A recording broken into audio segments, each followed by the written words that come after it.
sapinya mengalami ketosis. Ketosis itu istilah lain dari kekurangan tenaga. Ya, kekurangan tenaga. Yang kedua, jadi Bapak harus tahu bagaimana caranya menjaga liver, memastikan supaya livernya aman itu bagaimana caranya. Yang paling gampang. Oke. Yang ketiga, sapinya juga rusak rumennya Pak. Perutnya sapinya rusak. Sapi itu punya empat perut ya. Yang paling gede rumen namanya. Rusak. Kalau rumennya rusak itu kayak manusia sakit emah gitu. Asam lambungnya nggak terkendali. Ya, istilahnya asidosis. Jadi Bapak harus tahu apa yang membuat rumen itu aman. Bapak harus tahu bagaimana cara menjaga supaya asam lambungnya rumen bisa dikendalikan. Karena menarik, kalau sapinya kesakitan, asam lambungnya nggak terkendali, yang terjadi apa? pH-nya, asam lambungnya, pH-nya turun Pak. Kalau pH-nya turun, bakteri di dalam perutnya sapi mati. Oke? Kalau bakteri dalam perutnya sapi mati, yang terjadi apa? Bapak mau ngasih makan apapun percuma. Ya, mau formulasi pakan ini, formulasi pakan itu, macam-macam dikasih ahlinya, percuma kalau bakterinya mati. Jadi Bapak harus tahu bagaimana caranya menjaga asam lambung supaya nggak berantakan. Oke? Yang keempat, infeksi sekunder. Tadinya virus, jadi bakteri, jadi protozoa, jadi cacing, macam-macam. Oke, yang keenam, sapinya mastitis ya. Karena sapinya kena PMK, ambruk, ya toh, jatuh, kena mastitis. Begitu mastitis, produksi turun tinggal separuhnya. Bisa kembali apa enggak? Tidak. Ya, dia akan kembali nanti menunggu kelahiran lagi.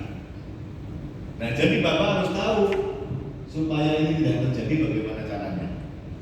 Oke, yang keenam, jantung paru-parunya otomatis karena penyakitnya kronis. Ya, jadi nanti kita punya beberapa tips ya.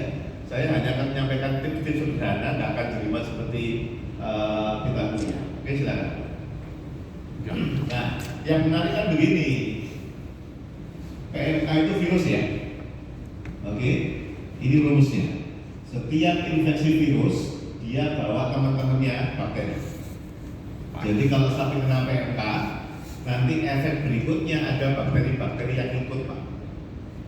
Makanya kadang-kadang sapinya kena PMK, kemudian tiba-tiba abses, seperti abses. Ya, bisa abses. Itu bakteri, kalau abses itu bakteri. Oke, rumus yang berikutnya silakan dong. Rumus yang berikutnya, kalau sapinya kena bakteri, dia punya masalah metabolisme. Kurang tenaga, asam lambung nggak terkendali, kekurangan mineral, dan lain-lain. Yang berikutnya, rumus berikutnya, terutama di Jakarta. Oke, kalau infeksi virus, infeksi bakteri plus stres, nah ya plus stres, akibatnya apa? Metabolisme bermasalah. Terus berikutnya dok, kalau metabolisme bermasalah, reproduksinya juga bermasalah, makanya sapinya susah bunting.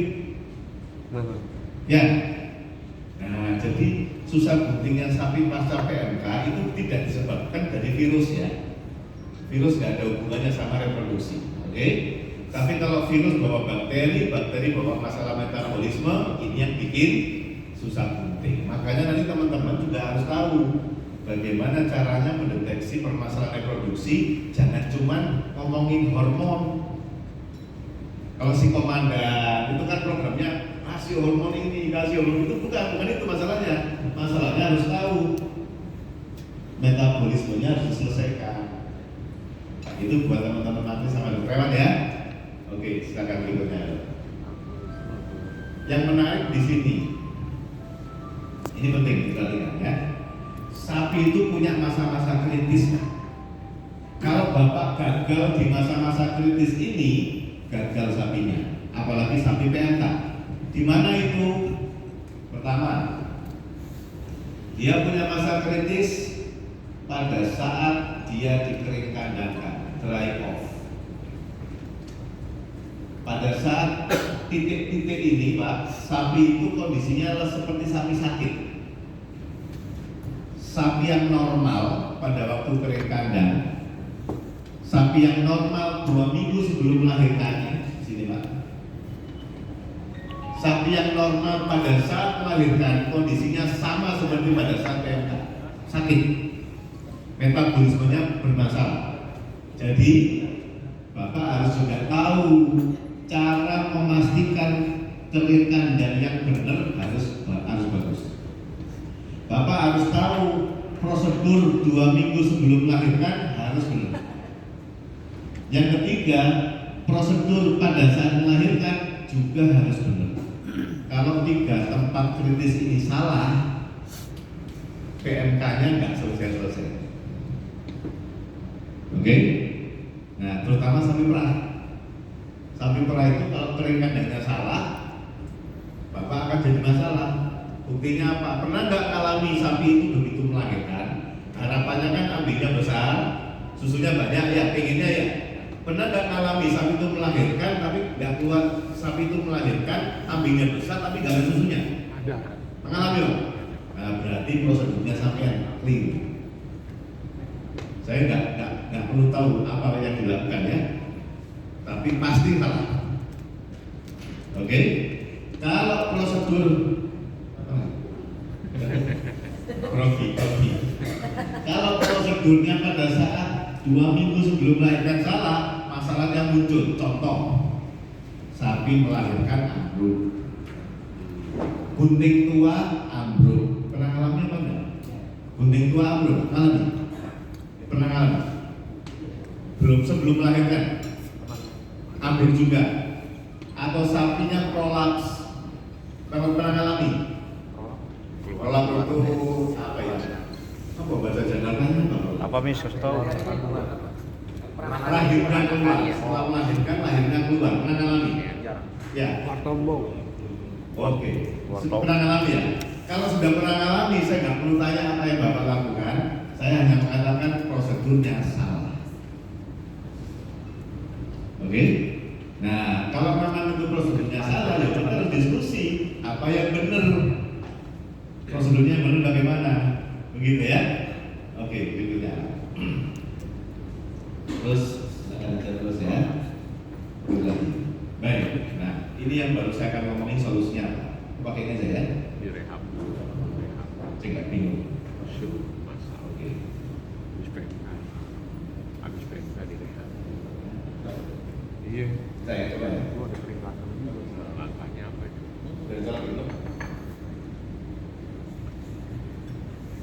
sudah diorgan. Jangan-jangan belum diorgan. Ini tips dari saya Pak. Nomor 1, Bapak wajib untuk mengerti caranya handling stres. Stres pada sapi berbeda dibandingkan stres pada manusia ya. Kalau manusia itu Pak, stres, kadang-kadang nafsu makan menurun, kadang-kadang meningkat. Saya ini stres tapi kok makannya banyak ya? Ya itu stres. Itu manusia. Kalau sapi begitu stres, bakteri di dalam perutnya sapi itu ikut-ikutan stres. Ya, kalau ikut-ikutan stres mati Pak. Kalau mati Bapak mau ngasih makan apapun percuma. Jadi jangan sampai stres. Apa yang membuat sapi stres? Panas. Kalau sapi panas, dia lebih suka makan apa minum? Minum. Kalau sapi minum, dia lebih gini. Sapi itu karena dia ruminansia.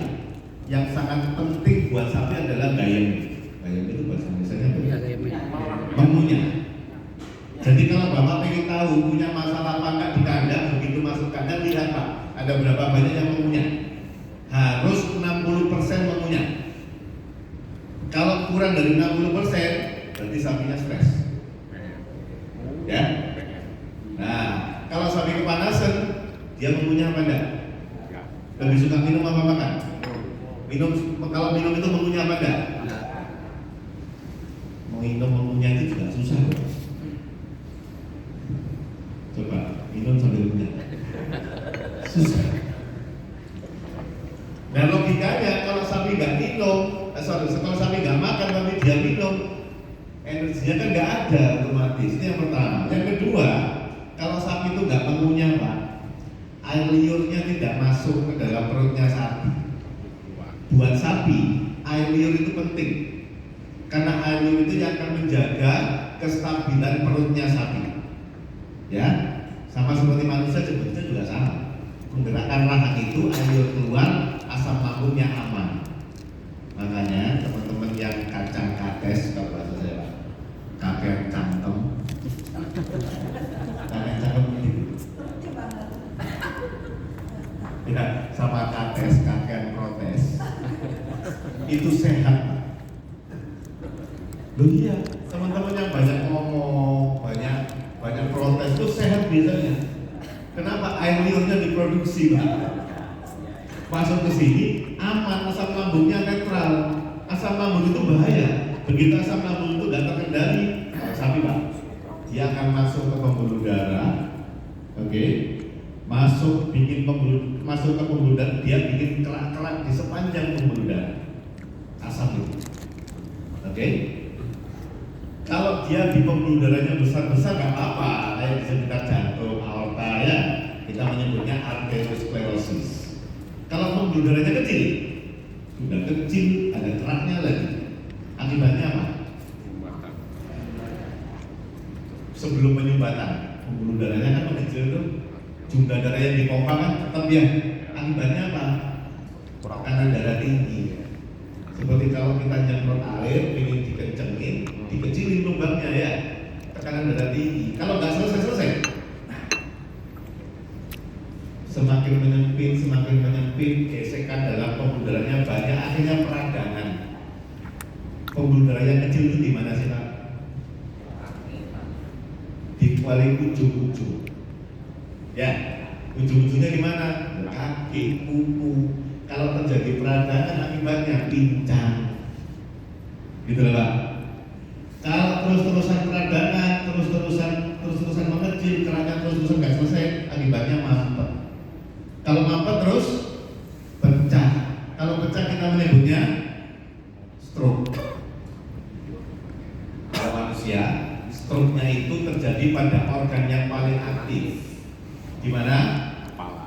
Kalau manusia, otak. Ya manusia yang otaknya nggak aktif juga ada sih Pak. Jangan ngomong gini nggak nyambung, ngomong gitu nggak nyambung ya. Kalau sapi di mana? Kaki.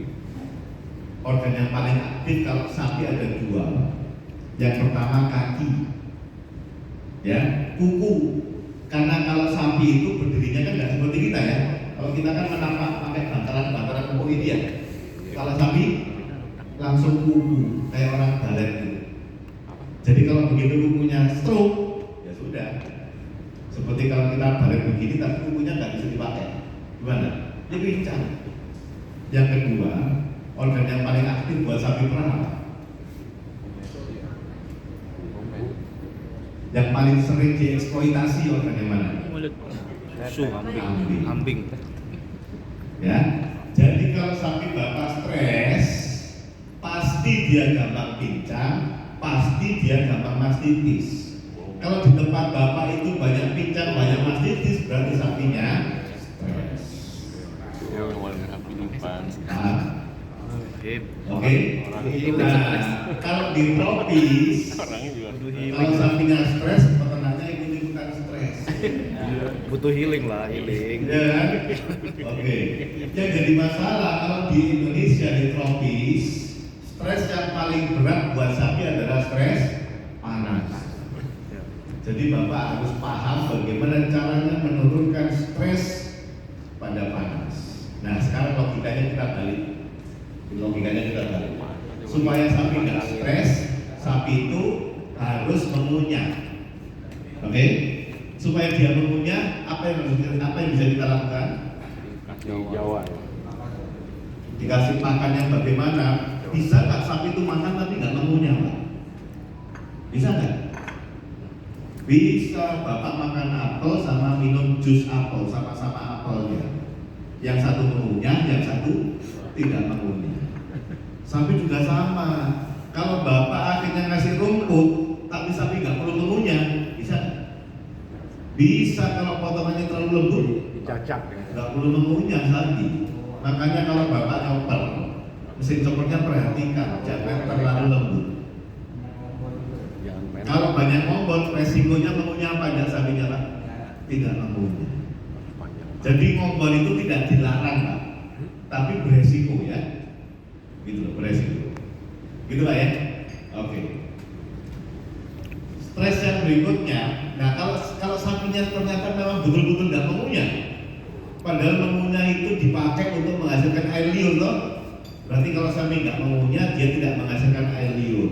Supaya dia menghasilkan air liur bagaimana kalau dia nggak mengunyah? Sapi butuh air liur, tapi dia nggak mengunyah. Terus apa yang bisa kita lakukan? Kasih portal. Yang bisa kita lakukan memberikan air liur bantuan. Caranya bagaimana? Gimana Pak? Garam. Ngasih air liur kok disuntik gimana? Apa sih? Garam. Garam. Garam. Ada ide yang lain? Garam.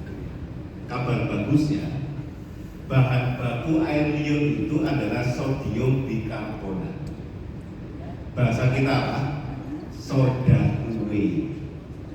Jadi pemberian soda kue pada sapi itu bisa membantu untuk menetralkan Citron pula. asam lambungnya sapi. Beda. Beda. Sudah. Soda kue tahu Pak? Bisa beli Pak? Nah, Punya duit untuk beli Pak? Takarannya paling berapa? jangan. Takarannya Beli Bang. sapi bisa, beli soda kue nggak bisa. Ukurannya Berapa banyak? Takaran. 100 gram per ekor per hari. 100 Untuk gram. bobot badan antara 400 sampai 500 kg. Dicampur di. Komboran ya. Terserah, yang penting masuk. Oh, masukin aja. Kurang lebih ya, bobot 400 sampai 500 kg, kebutuhannya 100 gram per ekor per hari. Nah, itu nanti akan membantu untuk menetralkan asam lambungnya supaya dia nggak terlalu stres, supaya bakterinya nggak terlalu banyak yang mati, supaya pakan yang bapak kasihkan itu bisa dipakai sama-sama. Ada efek samping nggak Pak? Efek samping, Ya. Ada. efeknya ke samping memang Pak. Jadi Lebar.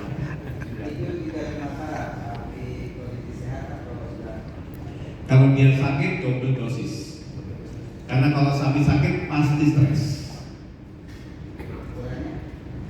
Ukurannya seperti tadi 100 gram per ekor per hari untuk bobot badan antara 400 sampai 500 kg Nah, bobot badan. bobot.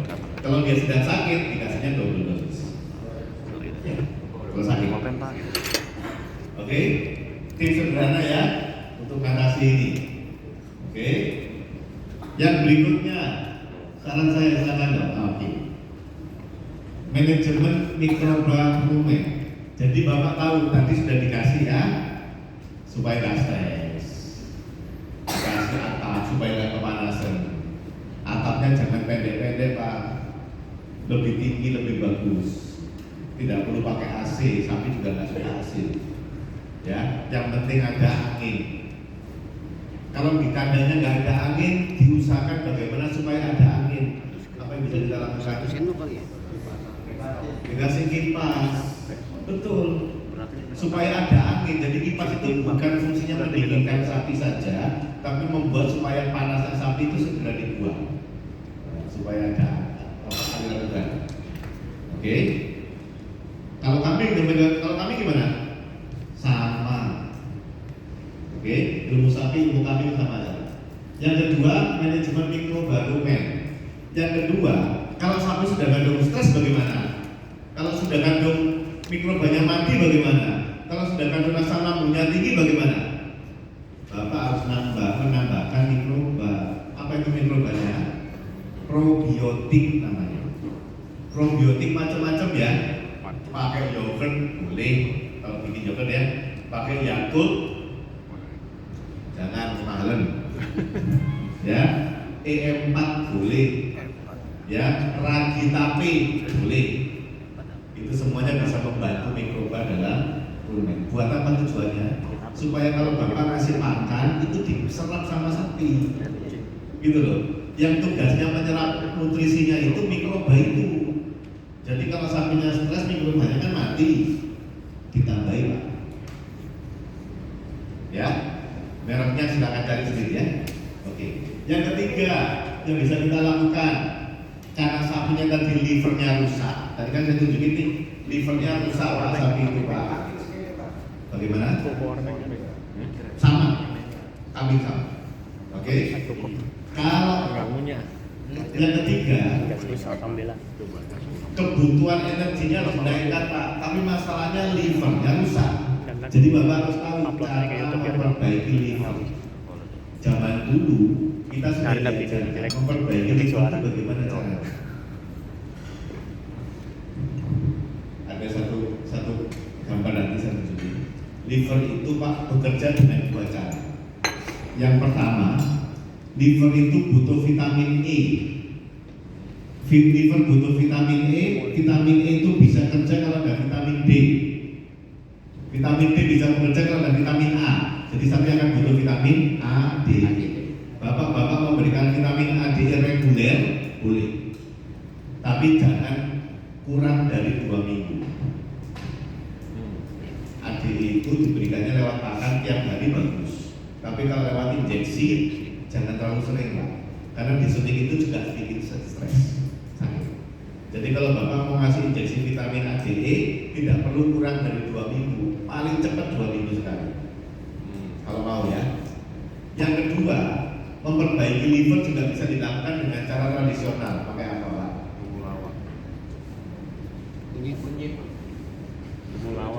Temulawak, temu-temuan itu ya.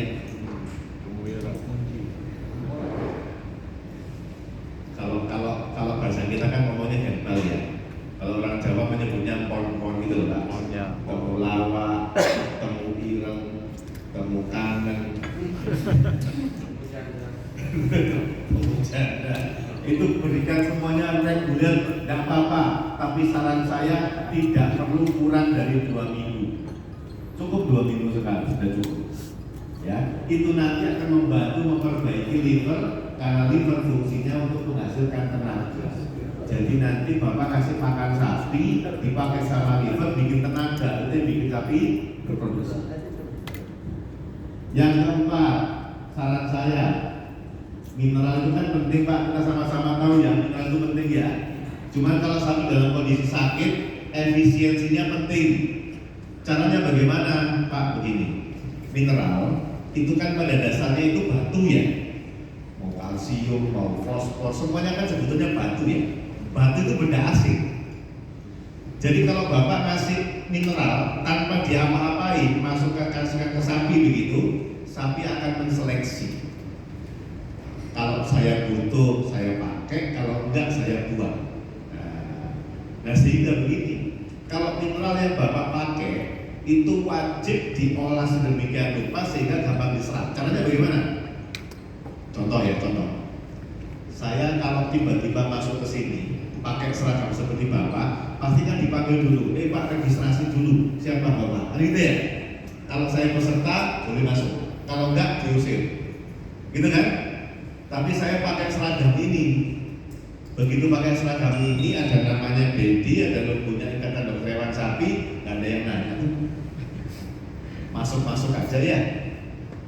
Bapak masuk kantornya Bu Riz. Kalau seperti ini sama security pasti ditanya, Bapak siapa? Kan gitu ya. Tapi kalau pakai seragam gitu, putih-putih, nggak ada yang nanya Pak. Ya kan? Nah, mineral juga harus kita gitu kan. Jadi mineral itu kalau dia berupa batu saja, dikasihkan ke sapi, sapinya seleksi. Kalau butuh saya pakai, kalau enggak dibuang. Jadi kita memikir ya bagaimana caranya supaya dia betul-betul diserap sama sapi. Bapak kan biasa pakai mineral ya, tinggal sekarang milih mineral yang bisa gampang diserap itu bagaimana? Mineral yang dijaketi supaya sama dengan tubuhnya sapi. Caranya bagaimana? Kita lapisi, kalau teknologi yang sekarang Pak, ada satu teknologi yang disebut dengan mineral organik. Pernah dengar nggak mineral organik? Mineral organik itu mineral yang sudah dijaketi sama protein. Kita nggak usah bikin, beli aja langsung. Mineral yang sudah dijaketi sama protein, nanti mineralnya itu langsung begitu dikasihkan ke sapi, langsung diserap sama sapi nggak pakai tanya. Jadi nanti mulai sekarang cari yang organik. Pemberiannya sepertiga dari mineral yang biasa, tapi penyerapannya 3 kali lipat. Kita cari sendiri ya. Mereknya apa saya nggak tahu. Oke. Yang berikutnya Iya baru ini. baru ini Mineral. Iya. livernya diperbaiki. Kalau saya Pak, Organik. meskipun saya dokter ya saya jamoni dikasih jamu tapi nggak ada masalah itu. Itu penting juga buat kita lakukan. Oke? Iya. Oke. Silakan berikutnya. Dok. Kalau gini berarti mesti ini aja. Ini yang Bapak bisa lakukan supaya stresnya beres. Yang paling penting di sini Pak. Ya, saya ingatkan vaksin yang diberikan kepada sapi-sapi Bapak itu hanya bertahan 6 bulan ya maksimal ya. Jadi setelah 6 bulan sapinya sudah hilang, nggak punya kekebalan lagi. Selama di tengah-tengah masih ada PMK, dia bisa masuk ke kandang Bapak lagi. Saya ingat betul pada waktu tanggal 26 April, PMK itu kan 24 April. 26 April saya ngingetin koperasi-koperasi, Pak, ini sudah ditemukan PMK, tolong jaga, segera minta vaksin, jaga jangan sampai kalau lalang mau mobil keluar masuk. Tapi kan tidak ada yang percaya pada waktu itu ya. Dipikir PMK seperti apa, begitu ya, tidak ada yang ngalami ya. Sekarang kan baru menyesal Pak ya. Iya kan? Oke, yang paling menarik vaksinasi Pak. Vaksinasi jangan sampai terlambat ya. Kalau selama masih ada PMK 6 bulan sekali. Kalau nggak ada vaksin dari dinas, tolong beli supaya aman. Kalau enggak saya jamin deh, saya pernah ngalami kok. Saya tinggal 2 tahun Pak di Pakistan. Saya ngalami lihat sendiri. Langsung pukul.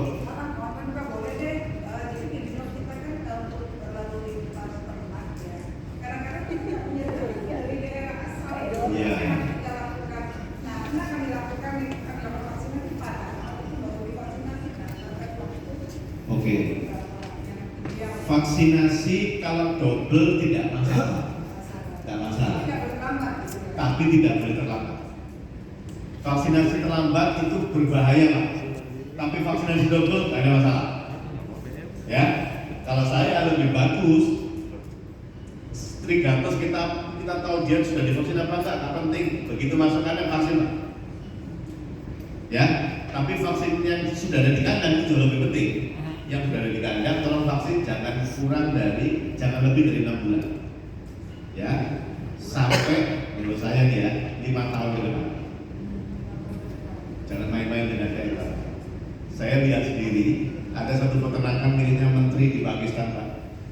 Habis dalam waktu cuma 6 bulan gara-gara daerah. Tutup 850 ekor. Sabi berapa? Oke. 5 tahun. 5 tahun. Ya. 5 tahun. Kita enggak. Saran saya Pak, jangan main-main dengan PMK. PMK ini penyakit yang paling ditakuti di dunia. Ya, paling ditakuti. Satu negara itu bisa diblokir sama negara yang lain gara-gara PMK. Ya. Kalau ada negara itu punya PMK, dia nggak bisa ekspor Pak. Makanya kita PMK di sini yang paling takut siapa? Australia Pak. Kalau Australia itu nggak bisa ekspor sapi, bubar negaranya.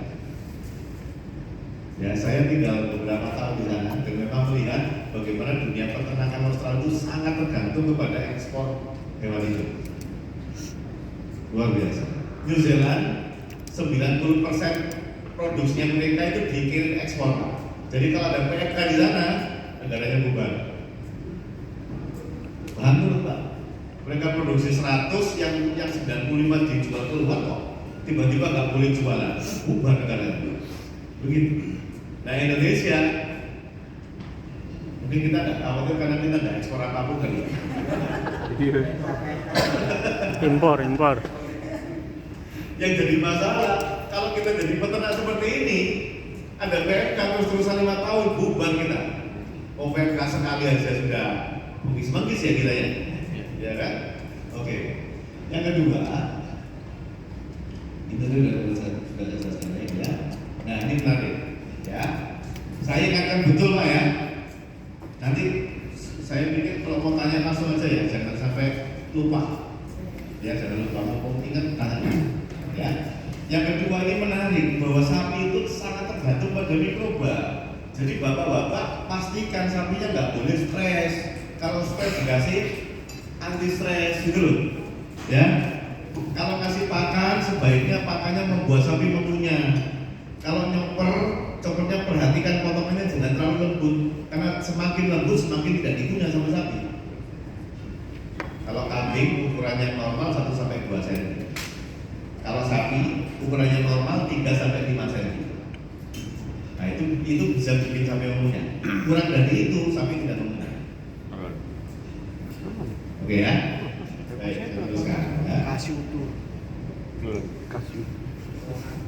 Bisa Kasih utuh. supaya mikroenvironmentnya itu aman, ini yang bisa dilakukan. Ya, jangan terlalu banyak pakai molasses, tetes tebu, ya dikurangi. Ukuran hijauannya diperhatikan Pak, jangan kurang dari 3 cm. Oke, tambahkan soda kue dalam makan 100 gram per ekor per hari.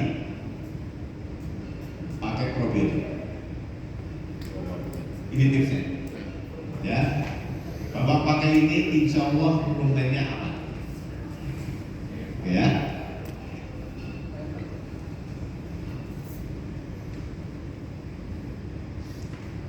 Oke, bisa dibantu nggak? Ya, oke. Kalau bapak mau pakai kalau bapak mau meningkatkan energi, bapak bisa pakai teknologi ini. Oke, yang pertama, kalau pakai molasses hati-hati, jangan terlalu banyak. Yang kedua, bapak bisa pakai teknologi ini, fat bypass. Beli saja Pak, banyak. Tanya fat bypass yang mana? Tambahkan ke pakan. Fat bypass itu Pak adalah lemak yang dimakan sama sapi, langsung dimasukkan ke dalam perut, nggak dibongkar, masuk ke usus, langsung dipakai. Lemak ini akan jadi energi langsung, seperti apa ya? Minuman berenergi instan dulu Pak. Nah, kayak energi drink, tapi ini bentuknya lemak. Dan perbanyak hijauan Pak. Hijauan ini terutama sapi perah. Kita ngomong sapi perah ya. Kenapa kok hijauan? Karena sapi perah itu butuh lama hidupnya. Kalau bapak penggemukan tidak perlu hijauan bisa. Konsentrat banyak, gemuk, seret, cepet potong. Itu konsep potong. Kenapa? Kalau ini bisa, kalau konsentratnya terus lemaknya bagus, 6 bulan pasti muncul masalah. Masalahnya apa? Sapinya kan nggak perlu mengunyah tadi ya. Setelah 6 bulan, kalau dipotong dipelihara lebih dari 6 bulan Pak, pincang. Betul Pak ya? Nah, makanya manajemen sapi perah berbeda dengan sapi potong ya. Sapi potong bisa tidak perlu narik, bisa. Tapi setelah itu dipotong. Begitu muncul masalah, potong. Kalau sapi perah begitu, ya bubar. Ya nggak bisa beli lagi, potong nggak bisa beli lagi ya. Sapi perah potong, belinya kambing perah. Kambing perah digitukan lagi, potong belinya kelinci perah. Itu gede, semakin lama semakin kecil. Habis gitu ya. Oke ya. Ini yang bisa kita lakukan. Ya. Ini mineral penting ini mineral yang paling penting. Sebaiknya bapak pakai yang mineral organik ya. Silakan cari sendiri organik. Mineral organik kayak gimana? Ada beda. Baik. Nah ini contoh. Mau jadi. Ini kenapa penting? Mineral itu tidak semuanya dipakai sama sapi Pak. Tidak semua sapi pakai mineral. Yang dibutuhkan sapi ini. Jadi kalau bapak lihat komposisi mineralnya, lihat yang ini organik apa enggak. Kalau ini organik pakai. Ya. Banyak mereknya. Cari mineral yang bahan baku ininya organik. Semua yang berhubungan dengan sapi yang merah, yang hitam-hitam ini semuanya itu dipakai sama sapi semua. Ini semuanya harus organik. Pastikan cari yang organik. Bedanya yang organik dan non organik apa Pak? Bedanya, kalau tampilannya sama, harganya berbeda. Jadi harganya aja berbeda. Nah, penyerapannya berbeda. Kalau yang organik penyerapannya itu sampai 3 kali lipat lebih bagus. Penggunaannya cuma 4 gram per hari. Ada sampel mineralnya? Saya nggak tahu, cari sendiri lah. Maksudnya kalau di apa namanya yang kita lihat kan itu kan banyak mineral, ada mineral yang putih, Ya, ada yang mineral hitam. Oh iya, mineral hitam bukan organik. Mineral hitam bukan organik. Bukan organik. Ya, mineral hitam itu yang merek apa sih? Mereknya lupa saya. Ya, pokoknya mineral hitam itu setahu saya bukan organik. Jadi pakainya tuh sedikit banget Pak, cuma 4 gram pakainya per sapi. 1 sendok. Enggak, 1 sendok itu 15 gram. 1 sendok yang munjung itu 15 gram. Ini butuhnya cuma seperempatnya. 4 gram butuhnya. Seperempat sendok tak butuhnya sehari. Tapi itu sangat bagus karena langsung diserap sama sapi. Berarti lebih bagus yang putih apa yang hitam? Oh, Hitam bukan. Berarti ya. warna tidak penting. Ya, Kandungannya aja berarti ya. Yang penting kasih sayang, Pak. Kandungan. ditanya saja, ini organik apa bukan? Gitu loh Pak. Tanya aja. Kalau bukan ya, ini kan saran saya. Bapak mau pakai yang organik, alhamdulillah. Kalau enggak juga nggak apa-apa. Kan resikonya di Bapak. Saya menyampaikan dari sisi medis. Sebagai dokter saya sampaikan mineral yang terbaik itu yang organik. Karena dia akan diserap hampir 100%. Artinya yang organik itu yang udah dijaketi protein. Betul. Cuma kalau mereknya cari aja sendiri. Nah, mereknya jangan sendiri. Sama suppliernya tanya, ini organik bukan? Gitu. Gitu aja tuh. Kalau organik beli Pak. Kalau enggak, ya cari yang organik. Silakan. Berarti kita ganti lagi nih. Tanya lagi. Nanti Benar, tanya ganti. Bro, pakai koperasi catat lagi. Hah? Tanya lagi. Oke. Masih berdua. Ini pertanyaan menarik. Sebagai besar kita pakai ampas tahu, ampas tempe yang kalau dipakai dalam jumlah besar. Itu kan Pertama, dua. asam ampas tahu itu asamnya tinggi, sehingga otomatis menambah asam lambung yang tidak terkendali. Sehingga kalau bapak tetap mau pakai tetap mau pakai ampas tahu, solusinya bagaimana supaya asam lambungnya terkendali Pak? Soda. Dosisnya harus ditambah kalau kita sudah beli. Harus catat. Soda. Iya makanya. Oh, harus juga. Catat. Ini bagian rekaman. Kita pengawas ngawasin mereka aja. Dicampur sudah kue. Sama saja. Lalu kita dengerin lagi ntar. Iya. Ya, begitu Pak ya. Kalau mau demikian asam ampas tempe, ya monggo. Tapi kalau mau tetap pakai, nanti soda kuenya harus dipakai. Ciri-ciri sapi ini Pak? Ya. Ciri-ciri sapi asam lambungnya tinggi itu? Oke, ini logika ya, saya logikakan ya. Kalau sapi asam lambungnya tinggi, logikanya Tahu. yang terjadi adalah bakteri-bakteri yang baik mati. Bakteri-bakteri yang tidak baik hidup. Akibatnya apa Pak? Fermentasinya berlebihan. Kalau fermentasinya berlebihan, gas yang dihasilkan sangat cepat. Akibatnya sampah embung. Tadi lu bilang ini. Ya, kalau sapi bapak sampah embung berarti dia sedang Sudah kue namanya. Seringan. stres. Asam lambungnya sedang tidak terkendali. Ciri-ciri yang kedua, kalau asam lambung nggak terkendali bikin kerak di mana-mana terlihat, ya. Kemudian akhirnya kalau dia bikin kerak di mana-mana, kemudian pembuluh darahnya mengecil, Pak. Yang paling kecil pembuluh darah yang di ujung-ujung di kuku, akibatnya kukunya nggak dapat suplai udara, oksigen, nggak dapat suplai nutrisi karena darah itu fungsinya bawa oksigen, bawa nutrisi. Kalau nggak sampai ke kuku, kukunya jadi gampang tipis, gampang lembek, gampang pincang. Kalau Bapak lihat ciri-cirinya, Bapak tahu bagian kakinya sapi di atasnya kuku, tapi lihatnya dari belakang ya, dia dari belakang, bagian belakang. Di atasnya kuku ini kan ada kuku kecil nih, ya kan? Di antara kuku yang besar sama kuku yang kecil, ini ada kulit. Kulitnya itu warnanya merah sekali. Ya, itu ciri-ciri kalau asam lambungnya tidak terkendali. Kalau sapi perah gampang lihatnya. Ya. Bobot badannya tergantung bobot badan aja. Kalau bobot badannya kambing 100 kg, ya seperti ini. Tergantung bobot badan.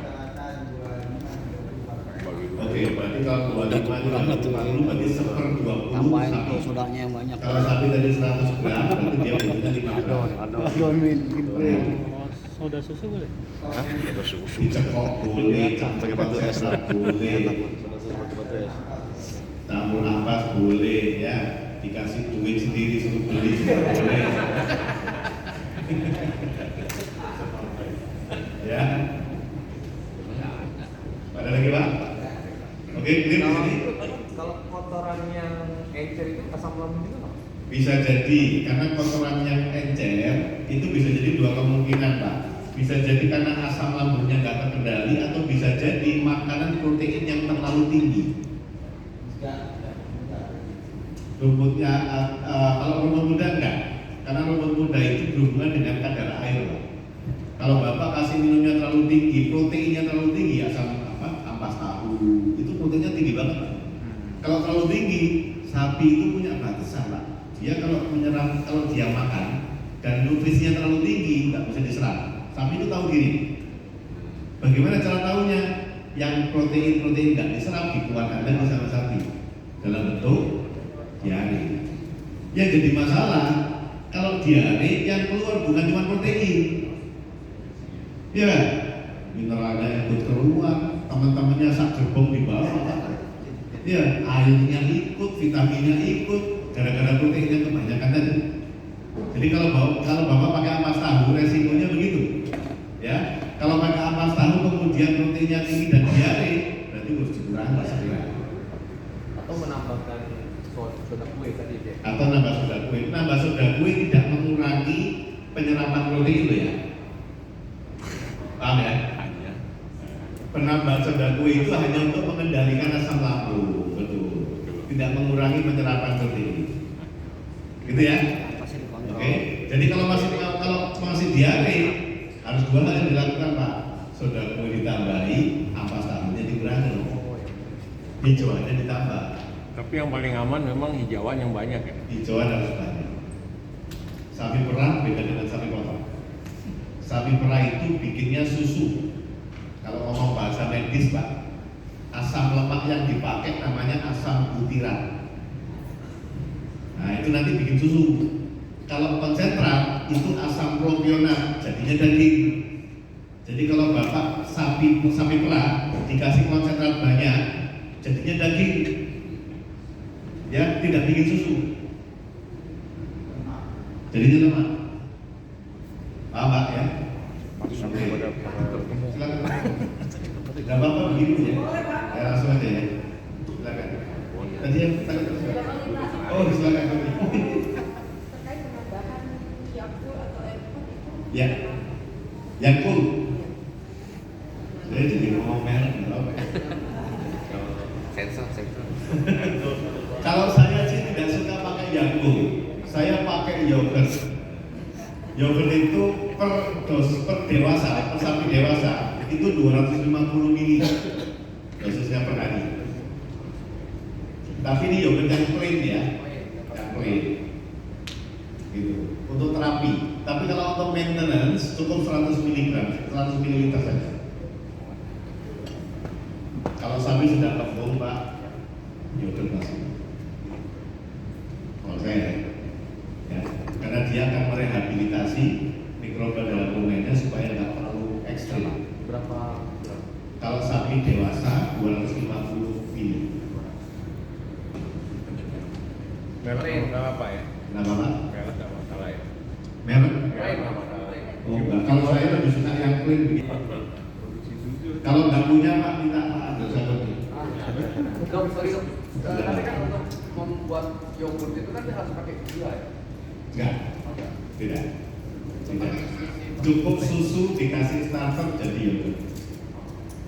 Kalau di tempat saya, Pak, saya punya styrofoam besar ya.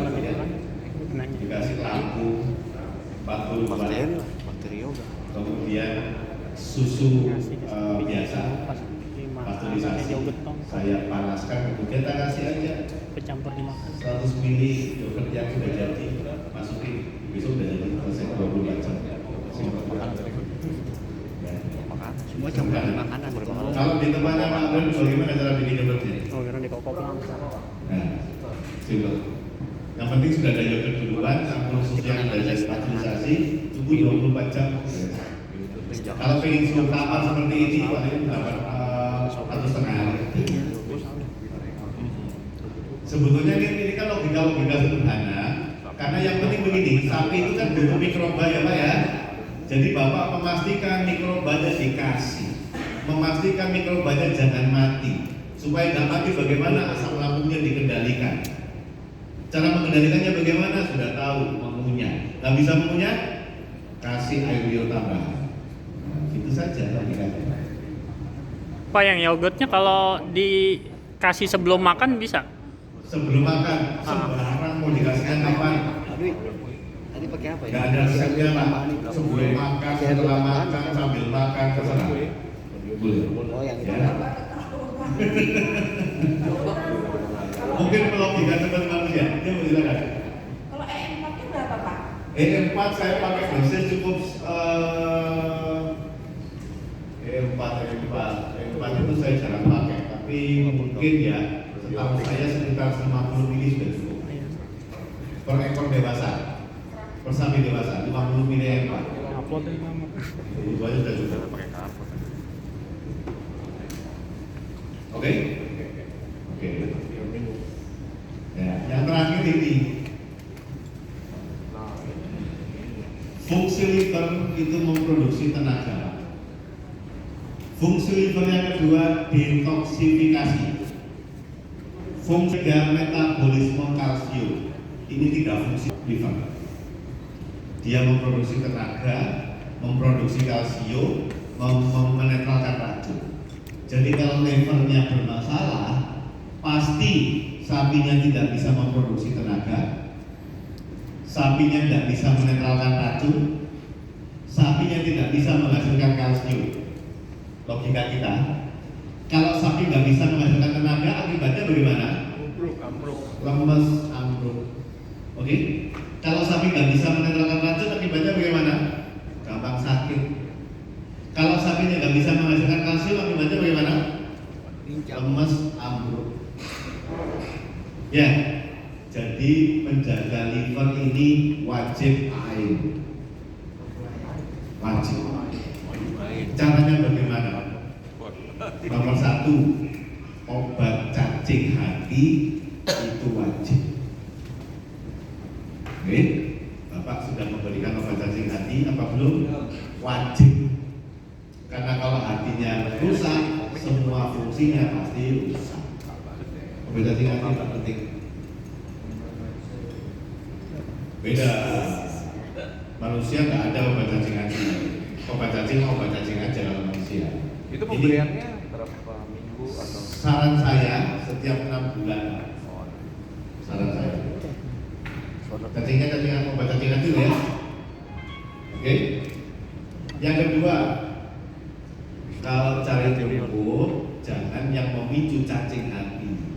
Karena cacing hati itu siklusnya dia ada di sekitar sungai, siput. Cacing hati itu telurnya masuk ke siput.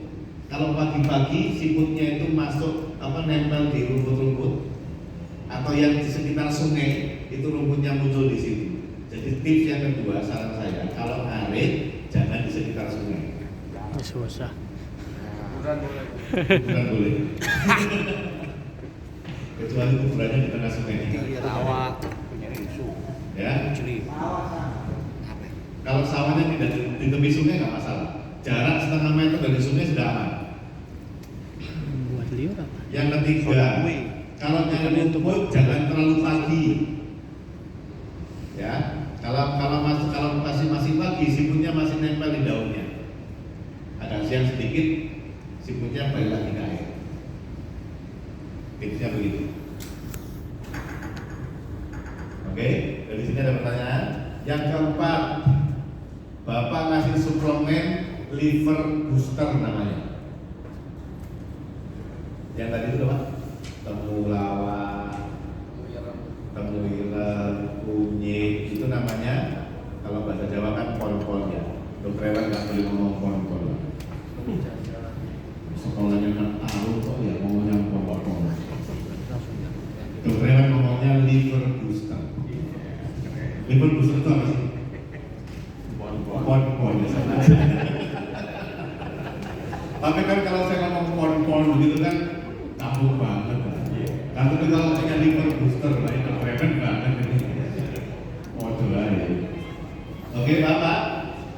Oke, sampai di sini ada yang mau ditanyakan dulu? Waktu saya sampai jam berapa? Oke, 12 termasuk ngobrolnya ya. 1 jam lagi. Oke. Saya setelah ini mau ceritakan tentang beberapa hal spesifik soalnya. Silakan. Jangan. Apa tuh? Sama Ya. dengan pemberian Jadi lembaga karena sekarang ini kan 12. kan ini kan Oke, oke, baik. Ini saya ceritain ilmu medisnya Bu ya. Garam itu natrium Pak. Di dalam tubuhnya sapi, fungsinya natrium itu untuk menyambungkan antara saraf dengan saraf. Ya, antara saraf sama saraf, di tengah-tengahnya itu ada natrium plus kalsium. Ya, jadi kalau ibu ngasih garam, itu kan ngasih natrium. Garam ini akan bekerja dengan kalsium. Kalsiumnya dari mana? Dari tulangnya sapi. Makanya kalau kita dibilang garam itu kan memperkuat dengkul, betul, karena dia itu akan bekerja sama dengan kalsium untuk memperkuat hubungan saraf. Ini juga jadi penting. Kalau Bapak ingin sapinya tetap kuat berdiri, begitu sapi melahirkan, garam masuk. Tapi sebelum melahirkan, jangan pakai garam.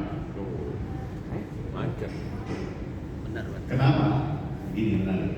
Saya nggak Jadi jangan pemberian garam pada hewan. Bagus lah ini, kasih garam. Sehat. Tapi sebelumnya udah nggak boleh. Kasih dulu tapi Macet. Videonya. Oke, ini setelah itu stop. Ya, ini menarik, ini menarik. Ini jawabannya Bu. makanya tuh. Ya, jadi begini. Ada satu masa, saya punya gambar bukan di sini. Jadi ceritanya begini. Sapi perah itu kan dia butuh kalsium banyak ya Bu ya. Kalsiumnya dari mana? Bapak Ibu tahu? Dari mana? Dari dengkul. Jadi sapi itu kalau dia begitu dia melahirkan dan dia kan menghasilkan susu tuh. Susu kan isinya kalsium Pak. Kalsiumnya itu dari tulang panjang, tidak semua tulang. Ibu-ibu juga sama nih, manusia juga sama. Jadi kalsium yang dihasilkan lewat ASI itu dapatnya dari tulang panjang Bu. Tulang panjang itu yang mana?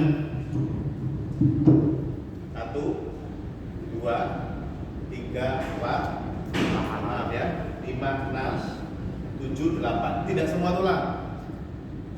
Bahaya kalau semua tulang.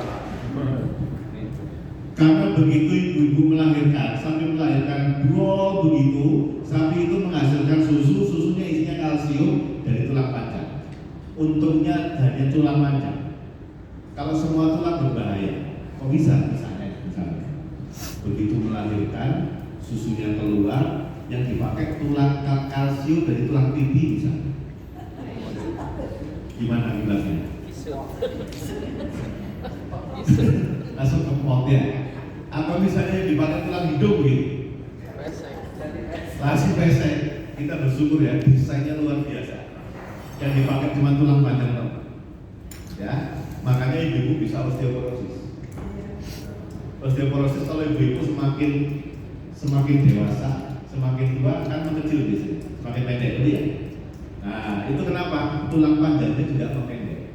Gara-gara susunya dikeluarkan semuanya, kalsiumnya keluar. Yang jadi masalah. Kalau sapi, kalau kita kan tulang panjang itu 2 tangan, 2 kaki ya. Kalau sapi, semuanya kaki. Ya betul. Nah, jadi kalau tulang panjangnya bermasalah kalsiumnya, pasti kakinya bermasalah, makanya jadinya ambruk. Kalau manusia ambruk bagaimana? Ya duduk. Kalau manusia ya kan?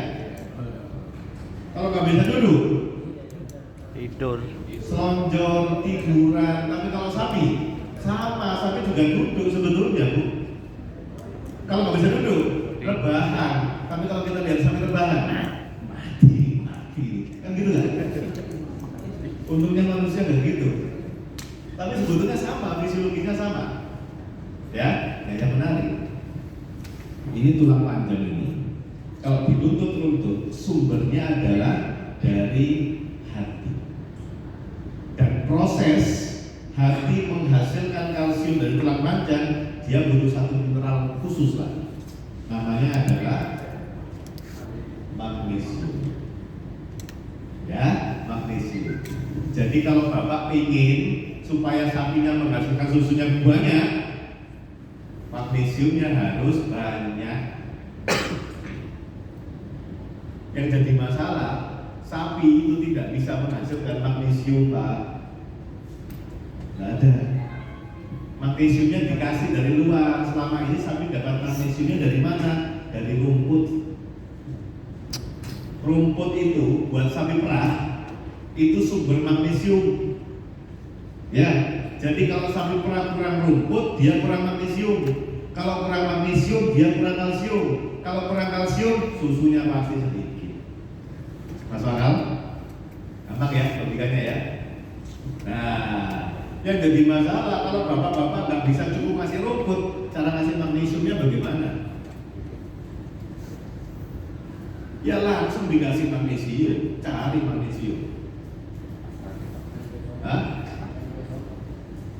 Iya. Kalau Inggris ya. Pak, Magnesium ya. maaf potong. Apakah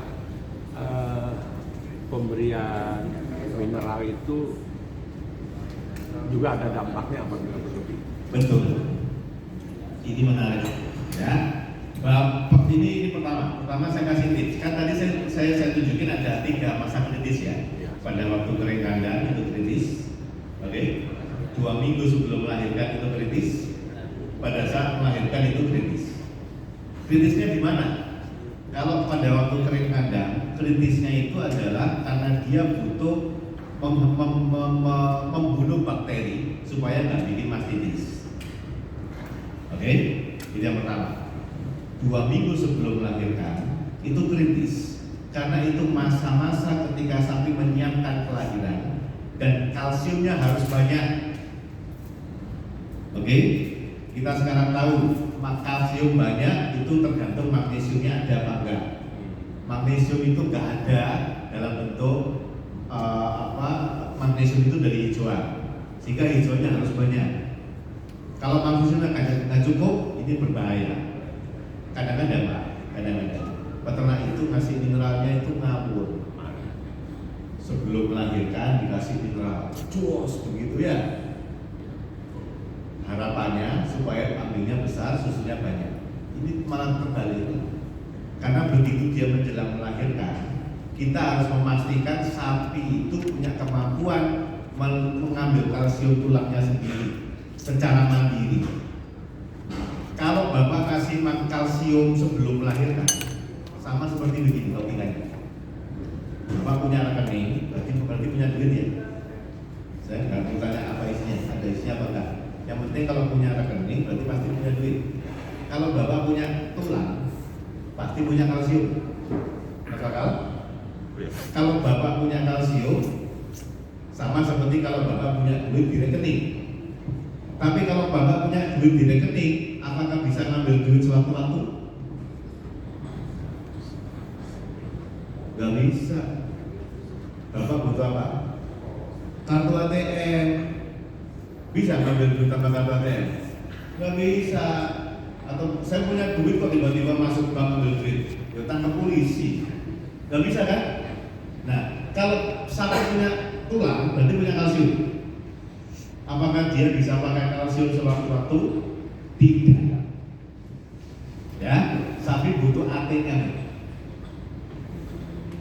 Itu akibatnya begini. Kalau bapak sebelum sapi melahirkan dikasih kalsium banyak, begitu melahirkan sapinya tetap ambruk. Pernah nemui gitu nggak? Banyak. Kenapa begitu? Seperti kalau bapak punya rekening, dikasih terus duitnya masuk ke rekening terus, tapi nggak pernah punya ATM. Akibatnya apa? Tetap nggak punya duit. Ya kan? Anak kos dikirimi bapaknya terus ke rekening, dikirimi itu, tapi nggak pernah dikasih ATM sama bapaknya. Itu laporan terus pak. Ya pak. Sapi mau melahirkan, sudah punya tulang panjang, dikasih kalsium lagi sama bapak, tapi nggak pernah dikasih ATM, tetap nggak bisa keluar kalsiumnya. Akibatnya apa? Ambruk lagi. Jadi bapak harus kasih ATM. ATM-nya apa? ATM-nya itu namanya magnesium. Nah, saran saya bukan itu MGSO4, karena kalau MGSO4 nanti dampaknya itu hipersensitivitas saraf. Saran saya adalah magnesium oxide. Ya. Kalau bingung, kita jampian aja deh. Ya. Kalau bingung, ini ada beberapa dokter yang cari sendiri, formulasikan sendiri lah. Magnesium itu macam-macam. Ada sulfat, ada oxide, ya. Ada propionat, ada kalsinat, macam-macam magnesium itu. Kalau formulasinya keliru, ya keliru. Tapi yang paling penting, tadi saya bilang ya, magnesium itu sumbernya ada di hijauan, ya, hijauan. Dan hijauannya adalah hijauan yang sudah dewasa. Jadi sapi mau melahirkan jangan pernah dikasih rumput muda. Kenapa? Magnesiumnya rendah. Sapi yang ambruk jangan pernah dikasih rumput muda. Kenapa? Magnesiumnya rendah. Salah kaprahnya. Kalau zaman dulu sapi ambruk dikasih rumput muda, dia tambah ambruk. Ya. Jerami tidak termasuk hijauan. Ya. Tidak termasuk hijauan. Oke, dia hanya serat saja. Kulit jagung pak. Kulit jagung bagus. Oh ini kulit yang sudah jagung dipanen maksudnya? Kulit jagungnya. Oh knobot itu serat saja. Tidak ada magnesiumnya. Magnesium itu yang warnanya hijau. Warnanya harus hijau. Ya, kalau warnanya sudah bukan hijau, magnesiumnya sudah hilang. Semua yang warna hijau, kecuali karpet futsal. Iya, semua yang hijau boleh, kecuali karpet futsal tadi. Kalau itu sudah boleh. Ya tipsnya begini pak, tipsnya begini. Sapi-sapi PMK itu kan bapak pengen cepat melahirkan lagi ya. Kalau dia setelah melahirkan biasanya gejalanya menurun pak. Ya, jadi target bapak melahirkannya cepat. Kemudian ketika melahirkan tanpa masalah, bagaimana caranya? 2 minggu sebelum melahirkan, hijauan diperbanyak, konsentrasi diperbanyak, plus ini. Ini benar, ini unik kan? Pak, mohon maaf ini di Indonesia produknya nggak ada. Saya di New Zealand produknya banyak, ya. Tetapi saya pernah tanya ke penjual magnesium yang ada di New Zealand, kenapa sih kalau di Indonesia nggak pernah dijual itu? Kira-kira kenapa? Enggak, konsumennya banyak, kita punya 500.000 saluran. Bukan masalah izin, kira-kira kenapa? Saya jadi curiga, karena dipaksa Indonesia harus beli sapi terus. Jadinya sapinya biar ambil terus biar biasa. Mungkin ya, mungkin. Kuncinya di sini. Kuncinya di sini. Saya nggak tahu. Kuncinya itu di sini. Ini yang nggak ada di produknya. Nah, tapi saya bisa membantu formulasi sendirinya. Magnesium sulfate plus magnesium oxide kurang lebih 20-30 gram kasihkan ke sana. Nanti kalau nggak bisa pak, bapak-bapak ibu-ibu dinas ini pak, kita minta bantuan ya untuk memformulasikan supaya nantinya ini ada deh. Kuncinya di sini pak. Indonesia nggak ada produk komersil. Oke. Dok Dedi, kita masih berlanjut kok. 2024 masih jalan. Jadi kita siapkan waktunya aja. Oke, siap. Oke. Yang menarik juga, Pak, ini jadi kunci. Karena kalau livernya itu pengen sehat, wajib punya vitamin D. Jadi bantuan D jangan penting. Ya, kita sudah punya ya. Tinggal tambahin ini, Pak. Ya. Senang ya. Pak, Silakan. kalau kan tonikum bayar itu ada magnesium. Tonikum bayar itu tonik ya. Itu bisa dipisahkan. Saya nggak tahu. Kita lihat aja isinya apa sih. Salah di magnesium ada. Kalau nggak salah multivitamin ya. Iya, ada mineralnya. Ada mineralnya juga. Saya nggak tahu isinya apa, saya nggak pernah pakai. Tapi itu pasti bagus. Cuma mahal. Buat sapi itu masuk akal apa enggak, harganya bapak yang lebih tahu ya. Kalau saya gampangannya ya pakai sing gampang aja, rumput sebanyak mungkin aja. Kalau di Jakarta kan ada. Yang kedua, pisang. Pisang itu sumber magnesium. Ya, pisang apapun, Yang masih muda gitu. apapun, pokoknya bentuknya pisang ya. Pisang beneran loh ya. Bukan pisang dari bebas. Kenapa Pak? Nah, pisangnya disemprot. Itu masalah lain. Banyak kan bisa kita itu dikasih Disemprot luarnya Pak. di Ya. Silakan Bapak-bapak. Muda mau tua nggak apa-apa. Tahu cara solusinya. biasanya solusinya di dulu Pak, dicuci dulu pisangnya sebelum kita konsumsi. Yang paling gampang Pak, sudah Bapak beli saja magnesium sulfat sama oxide. Tak formulasikan kebutuhannya cuma 32 per hari. Itu aja. Ya. Oke. Baik. Nah, ini yang menarik sebetulnya. Bapak sekarang mau tetap beternak. Ya. Setelah PMK ada sapi yang balik lagi, sebagian besarnya nggak balik lagi. Mau beli sapi yang bagus, nggak tahu sumbernya. Sapi yang ada belum tentu produktif. Jadi kan akhirnya Bapak perlu mikir, kalau begitu cari rumput semakin susah, lahan semakin sempit, ya Pak ya. Harga pakan semakin mahal, harga susu tidak semahal harga pakan. Kok masih mau beternak? Berarti kan kita perlu mikir adaptasi. Kalau begitu, tantangannya adalah kita perlu sama-sama mikir bagaimana caranya kita punya sapi yang paling menguntungkan. Menurut Bapak, profil sapi yang paling menguntungkan itu yang bagaimana? Bu, yang mana? Sapi yang paling menguntungkan itu sapi yang seperti apa sih? Susunya banyak. Sapi yang sudah divaksin, Bu. Yang paling menguntungkan itu sapi yang bagaimana? Sehat. Sapi yang sehat, Pak. Menurut Bapak, sapi yang paling menguntungkan itu yang bagaimana? Mahal, lakunya mahal. Oh, berarti jualan sapi. Oke, Pak. Sapi yang gemuk. Piara sapi enggak?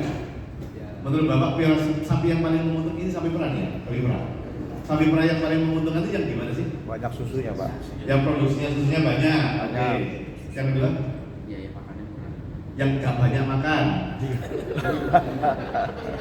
Ya kan?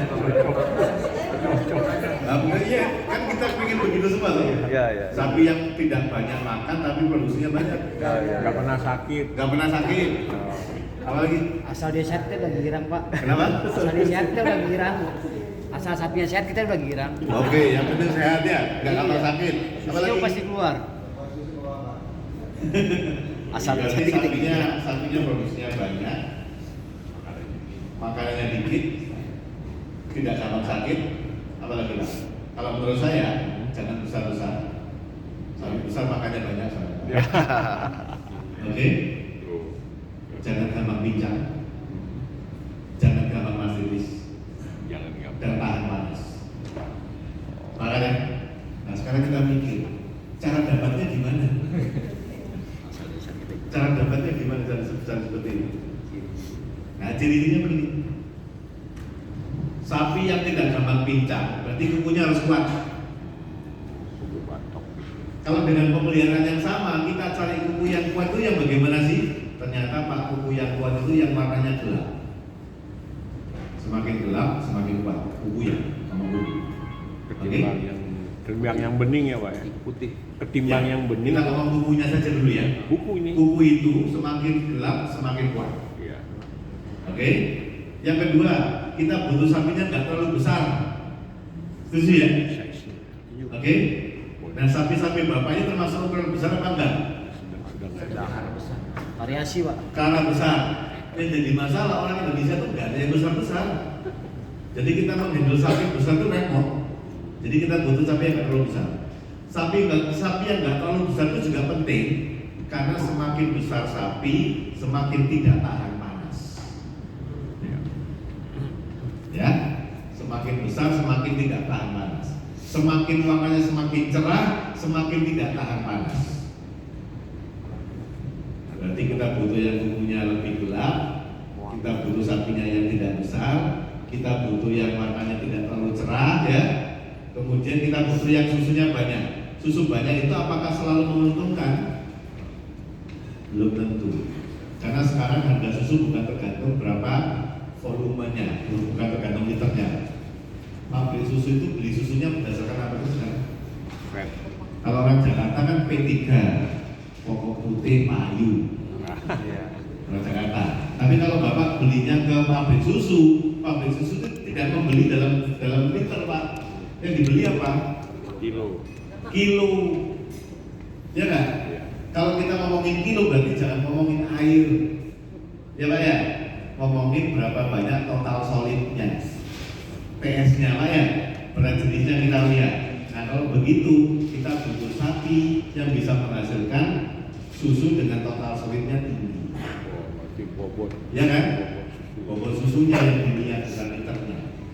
Nah sekarang kalau kita ngomong bobot susu itu yang tergantung adalah lemak, protein, ya, yang itu. Berarti kita butuh sapi yang kadar lemak, kadar proteinnya lebih tinggi. Wis. Saya ulangi lagi, kita butuh sapi yang warnanya gelap kukunya. Kita butuh sapi yang warna kulitnya juga gelap. Kita butuh sapi yang nggak terlalu besar. Profil sapi yang butuh total solid yang tinggi. Sapi yang seperti ini bagaimana cara dapatnya? Memang bisa kelihatan Pak. Yang nggak tahan panas, yang warnanya lima. Caranya gimana kita cari sapi seperti ini Pak? Dapatnya bagaimana caranya? Dari lokal. Pertama disilang dengan sapi yang punya karakter begini. Kalau sekarang sapi perah kita itu kan bukan sapi silangan Pak ya, sapi murni, sapi perah namanya, sapi FA namanya ya. Nah sekarang berarti kita butuh silangan. Silangannya dengan apa? Dengan sapi-sapi yang kalau disilang dengan sapi FA karakternya seperti ini. Nah kebetulan saya punya pengalaman baru di Pakistan. Saya tinggal di Pakistan itu kalau sudah bulan Juli, Agustus, September itu suhunya sampai 49 derajat. Kelembabannya 80%. Bayangin, panas, pengap. Akibatnya apa? Abortus banyak. Ya kayak Jakarta gitu. Jakarta bulan-bulan begini kan panas luar biasa. Di atas berapa? 37. Bayangin ya, 37 kelembaban 80%, panas, pengap, stres luar biasa. Makanya produksinya nggak bagus ya, wajar. Wong sapinya stres ya. Oke. Nah jadi mungkin ke depan kita akan butuh untuk diskusi. Kalau gitu sapi-sapi kita itu perlu di-crosskan dengan yang mana supaya nanti anak-anak yang tinggal di Jakarta itu efisien. Sapinya nggak besar, ya, tahan panas, warnanya gelap, tapi produksinya tetap tinggi. Nah itu yang kita pikirkan. Nah teman-teman di Pemprov ini juga perlu memikirkan begitu. Crossnya pakai apa? Oke? Pengalaman saya cross yang terbaik untuk menciptakan begini dengan jersey. Crossnya dengan jersey. Sapi jersey itu modelnya kayak bisa ke atas nggak? Yang warna gelap tadi. Coba ke atas. Contoh tadi. dikroskan dengan jersey jadinya begini. Abu-abu. Ya kadang-kadang ada putih-putihnya di sebelah sini, kadang-kadang ada putihnya di sini. Ini wajahnya kan bukan wajah sapi potong ini. Ini wajahnya wajah perang kan? Perah.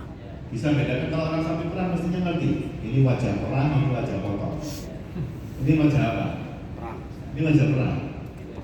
Oke, ini adalah hasil crossbreed antara sapi FH sama sapi jersey. Bentuknya begini, modelnya begini. Tapi ini perang.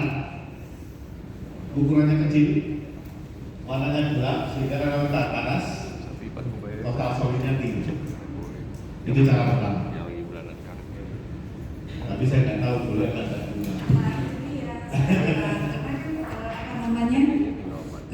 Istilahnya ya pemerintah pusat kan punya kebijakan sendiri. Ya. Nah, kita kan melakukan psikomandan untuk peningkatan populasi. Nah, itu kita apa namanya?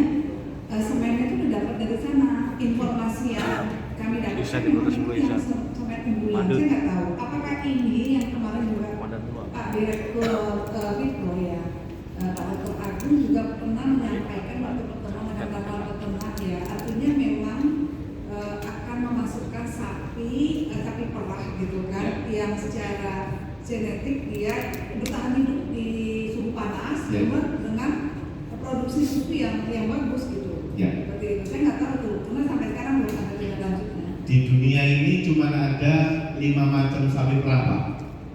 Yang satu namanya FH yang hitam putih kita punya itu. Yang satu namanya jersey warnanya kemerahan tapi wajahnya seperti ini. Oke, jersey. Yang kedua namanya brown vein, brown Swiss, abu-abu. Oke. Yang keempat namanya Norwegian red, kayak sapi FH tapi merah putih. Oke. Yang kelima namanya flat vein. Yang kita tahu di Indonesia cuma satu, FH saja. Oke. Yang lumrah dipakai di banyak tempat itu sapi jersey sama FH. Kalau ini digabungkan jadinya seperti ini. Di Selandia Baru, Pak, mereka menamakannya kiwi cross. Kiwi cross mereka menyebutnya. Karena mereka bangga dengan nama kiwinya. Jadi orang-orang New itu. Ini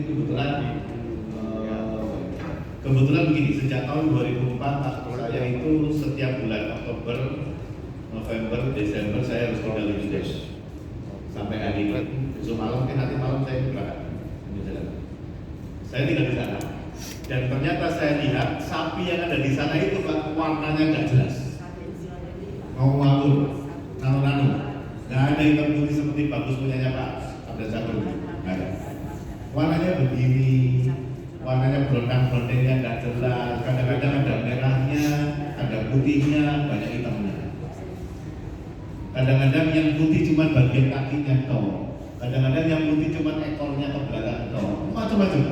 Ternyata mereka itu tidak lagi melakukan perkawinan sapi dengan sapi, tidak lagi melihat warnanya. Yang dilihat genetiknya. Genetik, ya. Jadi kalau kita lihat, Bapak mungkin juga harus mulai mikir, melihat sapi jangan lihat luarnya, tapi lihat genetiknya. Kalau saya boleh tanya, Bapak kalau mau beli sapi, itu yang dilihat apanya sih? Oke. Bukan gelasnya yang dilihat. Yang dilihat apanya sih kalau beli sapi, Pak? Ambingnya, oke. Apa lagi? Kalau dia belum punya ambing, kalau masih darah yang dilihat apanya? Putingnya, pokoknya putingnya 4, begitu ya? Panjang. Oke, panjang. Apa lagi? Puting. Panjangannya Pak. Apa itu, Pak? Bentuk rangka itu. Rangka tubuhnya, apa lagi? Kakinya kenapa, Pak? Tegak. Oke. Selang-selang. Pernah nggak Bapak melihat sapinya keker bagus, tegak, putihnya 4, susunya sedikit? Pernah? Berarti tidak 100% tepat ya? Yang selama ini kita lihat itu nggak 100% benar ya? Oke? Supaya 100% benar gimana caranya, Pak? Gimana? Lihat silsilahnya. Oke. Bapaknya ganteng, ibunya cantik, nikah, anaknya apa selalu cantik dan ganteng Pak? Wah. Tidak selalu. Berarti silsilah tidak menentukan 100%. Ya Pak ya? Kalau laki-laki ganteng itu biasanya sokong. Biasanya ya. Kalau cewek itu cantik, biasanya cerewet. Biasanya lebih. Ya ada yang sabar juga ada. Laki-laki ganteng ternyata juga banyak. Kemudian kawin. Harapannya kalau anaknya cewek, cantiknya seperti ibunya, sabarnya seperti bapaknya. Harapannya ya. Apa selalu begitu? Enggak. Kadang-kadang jelek, cerewet lagi. Iya. Jadi penampilan itu tidak semata-mata bisa 100% bisa dipastikan ya. Rekor catatan silsilah tidak selalu benar Pak. Ya kan ya? Bapaknya dianggap pejantan yang unggul dari ibunya. Ibunya dianggap pejantan betina yang unggul. Anaknya apa selalu bagus? Tidak. Supaya kita betul-betul tahu itu bagus apa gimana caranya? Silsilah nggak 100%, ya fisik nggak bisa lihat. Supaya pasti bagaimana caranya? Lihat hasil nanti. Ini yang kita sebut dengan genetik. Jadi kalau Bapak tahu ada pejantan yang punya genetik produksi tinggi, kita ingin tahu apakah anaknya itu menurunkan genetik yang tinggi apa enggak. Kita perlu tahu Pak sejak kecil. Misalnya Bapak beli sapi sekarang, saya ingin tahu begitu pendet lahir, saya ingin tahu apakah pendet ini punya potensi produksi tinggi apa enggak. Kan kita ingin tahu ya. Ya, kalau misalnya nih kita nggak tahu, kalau kita nggak tahu dipelihara, belum tentu ketika melahirkan bagus. Kalau sekarang cara kita membuktikan dia bagus apa enggak bagaimana? Saya beli dulu, saya pelihara dulu, melahirkan dulu, baru tahu. Butuh waktu berapa lama? 2 tahun. 2 tahun. Ya enggak? Butuh biaya berapa banyak Pak? 15 sampai 20 juta. Kadang-kadang bagus, kadang-kadang Di luar harapan. Nah ini jadi pertanyaan, bagaimana caranya kita bisa tahu potensinya? Silakan. Ini yang menarik. Bagaimana kita bisa tahu mengetahui kualitas sapi secepat mungkin? Jangan nunggu 2 tahun, jangan nunggu melahirkan. Kalau perlu pada saat dia sebelum kawin, saya percepatnya. Kalau perlu pada saat dia lahir, saya ingin tahu bagaimana caranya. Wah ini. Nah ini yang harus kita diskusikan ya. Ternyata teknologi itu sekarang sudah ada. Sudah. Kita menyebutnya genomics. Oke. Silakan. Itu. Contoh misalnya, apa sih keuntungannya kalau bapak-bapak fokus pada genetik? Apa keuntungannya? Begini. Ini saya kasih contoh. Pertama, konvensional. Jadi konvensional itu maksudnya kita nggak ngapa-ngapain. Jadi ya makannya seperti apa adanya. Seperti biasanya kita makan itu Pak. Terus sapi melahirkannya seperti apa? Seperti biasanya. Kalau saya boleh tahu, rata-rata sapi bapak melahirkannya berapa tahun kali? Ada yang setahun sekali? Jarak kelahiran. Jarak kelahiran. Setahunan lebih. Sekarang berapa? 2 tahun, 3 tahun, jarak setahun. Setahun lebih, tapi Setahun setengah? Iya, Bang. Teman sendiri setahun setengah ya? Oke Pak. 1,5 lah Pak udah. Bagus itu. Harga susunya berapa? Tingkat Jual susu berapa? 8 sampai 10 ribu. 10.000. Oke, 10.000 ya. Oke, ini saya kasih simulasi Pak. Kalau dengan sekarang ini Bapak punya 1 ekor sapi, saya pelihara 5 tahun. Berarti selama 5 tahun dia melahirkan berapa kali? 3 kali. 3 kali. Karena melahirkannya 1 tahun setengah. Berarti kalau 5 tahun berapa kali? 3 kali. Ya, berarti Bapak punya pedet 3. Bapak pernah ngitung nggak? Sekali melahirkan berapa banyak susu yang dihasilkan?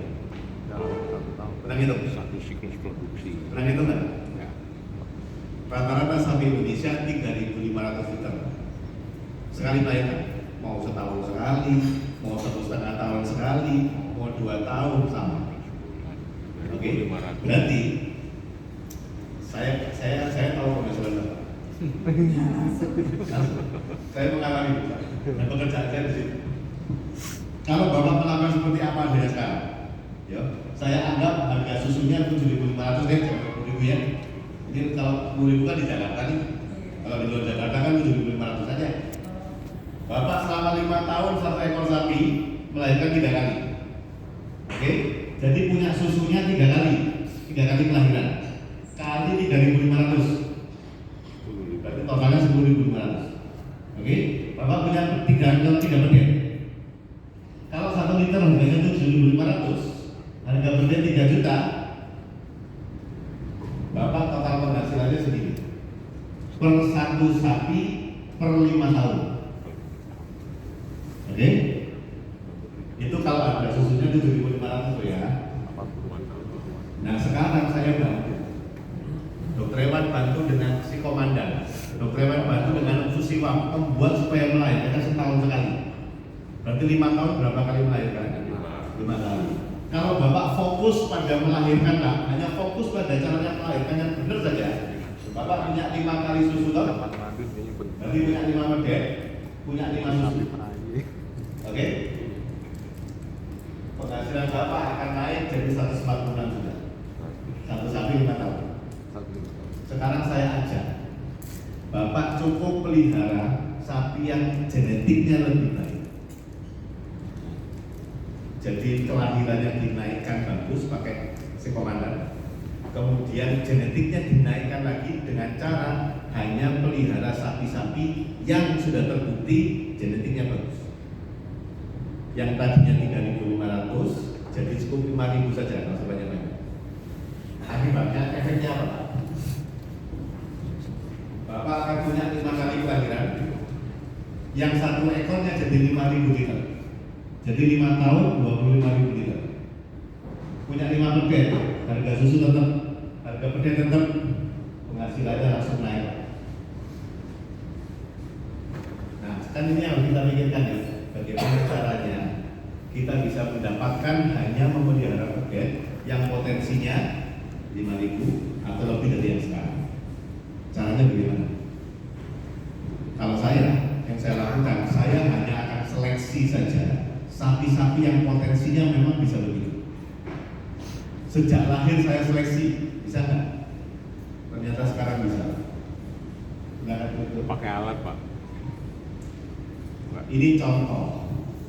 Dan yang terjadi di Amerika, ya, 4 bulan yang lalu saya kedatangan tamu dari Amerika, dia cerita tentang gambar ini, penting banget, sangat menarik.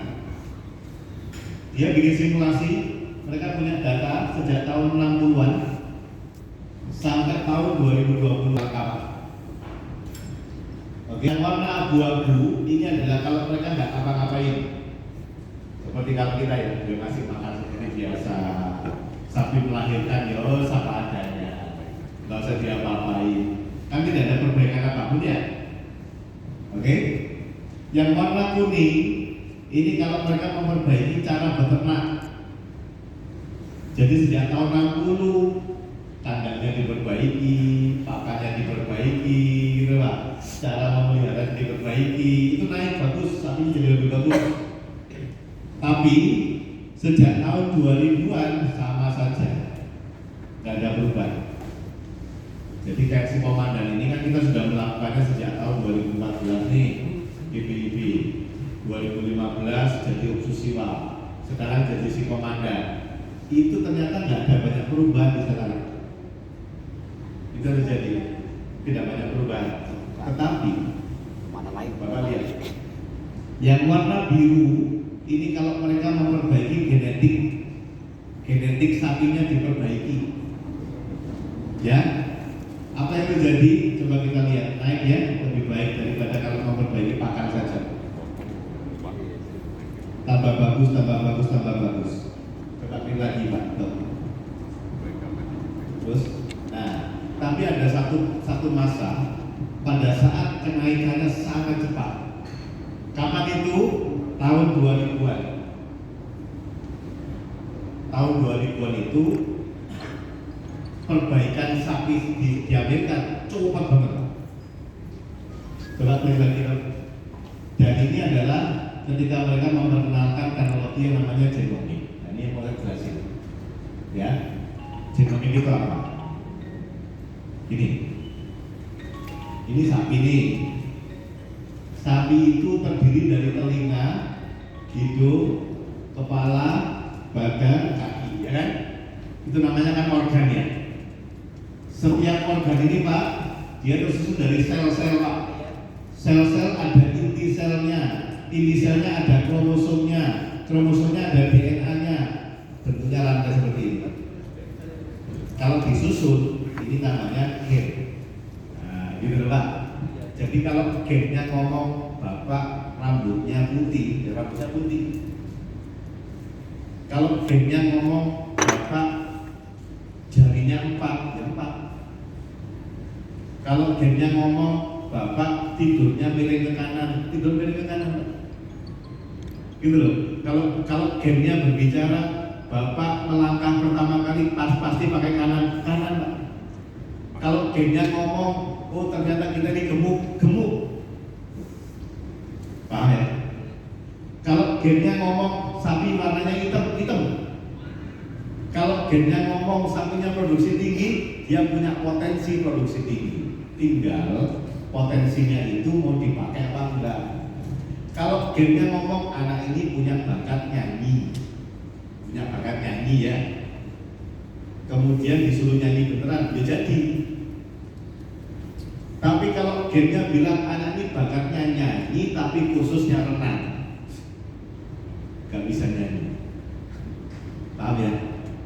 Nah sekarang kan kita perlu mikir ya, saya pingin sapi yang tadi itu loh, produksinya tinggi, tahan panas, ini kan saya ingin tahu sapi saya itu begitu apa enggak sih? Ya kan? Nah, supaya tahu bagaimana caranya, dilihat gennya. Yang sekarang ini sudah begini, teknologi. Ya, Greenfield sudah melakukan ini sejak tahun 2010. Yang melakukan sertifikasi genom itu siapa? Saat ini yang melakukannya banyak di luar negeri. Ya, di Amerika.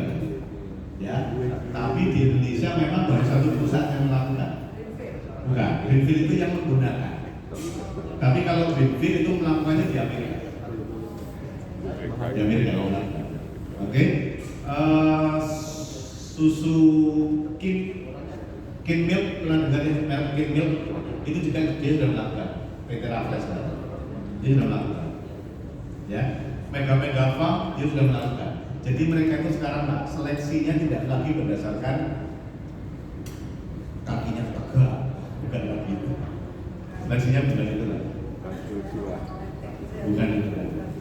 Ya, mereka sekarang sudah melakukan itu. Berarti mengambil sampel. Sama seperti kalau kita tes DNA. Iya, tes DNA kan. Ya. Sapinya pakai sampel darah. Sampel darah.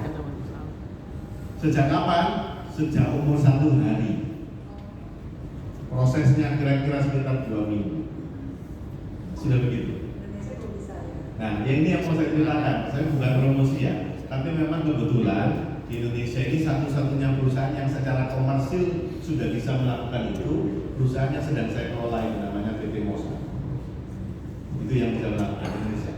Yang boleh disampaikan bukan tadi. Gimana? Jadi artinya kan DKI Jakarta kan ya tadi disampaikan tadi Ya. Bagaimana mungkin nggak bermitra atau kerjasama? Sangat mungkin, karena saat ini begini, contoh ya. Ini, kalau gennya bilang rantai, gennya bilang ungu, sapinya jadi ungu. Bahkan kalau saya boleh ngomong agak jauh lagi Bu, sekarang itu di Indonesia sudah bisa dilakukan insert gen, ngambil gen yang tidak disukai, dimasukkan gen yang disukai. Tapi ini masih riset, ya, yang ini masih riset, belum bisa dipakai. Tapi yang untuk mengidentifikasi ini sudah bisa dipakai. Oke, kita akan lihat lagi. Contoh gini, kalau kita cuma lihat begini, bagaimana caranya kita tahu sapinya produksi yang tinggi yang mana? Nggak tahu. Tapi berdasarkan identifikasi gen, kita sudah bisa tahu. Gitu, ini lagi. Sekarang informasi yang lebih luar biasa Bu, Bapak Ibu sekalian, yang lebih luar biasa. Saat ini yang sudah bisa dideteksi itu ada 18 sifat yang berhubungan dengan reproduksi, kemudian plus 29 sifat yang berhubungan dengan produksi. Itu sudah kita contoh misalnya, contoh ya. Kita ingin tahu sapi kita itu nanti potensi AFS-nya, age at first service, IB, umur pada saat IB pertama kapan? Itu ternyata ditentukan gen. Ya. Potensinya loh ya, gitu. Kita ingin tahu calving to first service. Kita ingin tahu potensi sapi kita itu buntingnya pada saat IB yang pertamanya itu kapan? Itu sudah gen sekarang. Sudah semengeringan itu ya. Apakah sapi saya itu punya gen tahan panas apa enggak? Sudah bisa dideteksi Pak. Apakah sapi saya itu punya gen tahan mastitis apa enggak? Sudah bisa diketahui sekarang. Sudah semengeringan itu. Nah, karena jumlah kita nggak banyak di sini, kita kan harus pakai teknologi. Tadi yang saya ceritakan di awal-awal tadi, itu teknologi yang sudah lumrah. Pakai jamu, pakai sodium bikarbonat, pakai magnesium, itu sudah lumrah. Ya, yang sekarang dilakukan Megafarm tapi belum dilakukan sama peternaknya jadi. Tapi saat ini sudah bisa dipakai di Indonesia. Sedangkan kita tinggal pilih kita mau pakai apa. Ya, kalau mau pakai ya mau. Kalau enggak silakan dengan manajemen yang sebelum-sebelumnya saja dulu. Silakan. Itu saya pernah ambil apa bukan biaya juga. Jarang. Biayanya cuma 500.000. PCR, pakai PCR. Ada banyak cara sih Pak. Yang paling primitif itu PCR. Ini yang paling primitif. Ada lagi teknologi yang lebih canggih lagi namanya pakai array. Lebih tinggi lagi namanya NGS, next generation sequence. Bedanya gini, kalau PCR itu kita ingin tahu apakah sapi saya itu tahan panas, langsung tes tahan panas, gitu. Apakah sapi saya itu punya potensi tahan mastitis, tes tahan mastitis. Apakah sapi saya itu punya potensi produksi tinggi, tes produksi tinggi, itu PCR. Tapi kalau array itu semua sifat jebret langsung. Banyak sampai 200 macam Pak, suruh baca sendiri. Nah, bingung ya. Indonesia. Kalau next sequence itu banyak lagi. Kalau yang array itu sifatnya lebih cenderung sifat-sifat yang produktif. Tapi kalau yang sifatnya itu pakai NGS itu semuanya ketahuan. Kita tambah bingung. Kalau di manusia kan udah dipakai dulu. Di manusia itu kalau nggak salah harganya 4,5 atau 5 juta gitu. Nah, kalau sapi cuma 500 ribu. Ini mau dipakai, kalau ini kan informasi ya buat bapak-bapak, informasi ya. Tugas saya menyampaikan informasi. Oke. Begitu dulu. Terima kasih. Sudah jam 12 kurang 10. Silakan. Saya kan kalau kasat mata ya, saya kan ada sapi perah. Kayaknya ada musimnya. Nampaknya karena ada sapi perahnya tapi bentuknya hitam semua, ungu hitam semua.